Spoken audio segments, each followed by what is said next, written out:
Salut à tous, c'est encore moi, Patrick Duval. Je vous rappelle que sur ma chaîne, je parle de tout ce qu'on peut faire soi-même. Abonnez-vous si vous aimez bricoler, il y aura plein de choses intéressantes.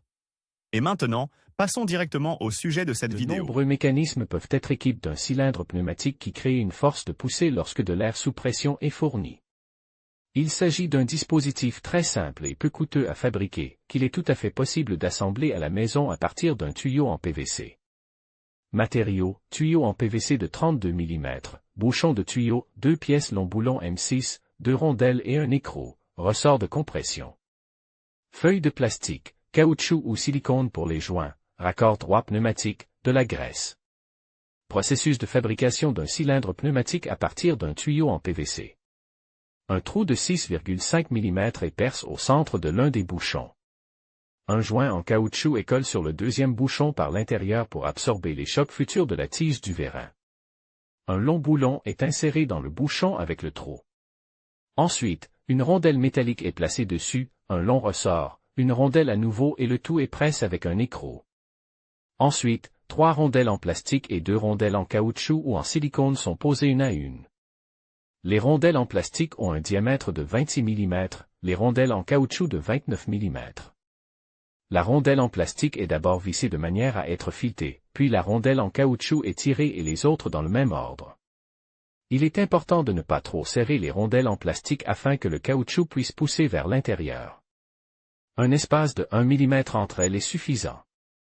Ensuite, on prend une section de tuyau de quelques centimètres plus longue que le ressort.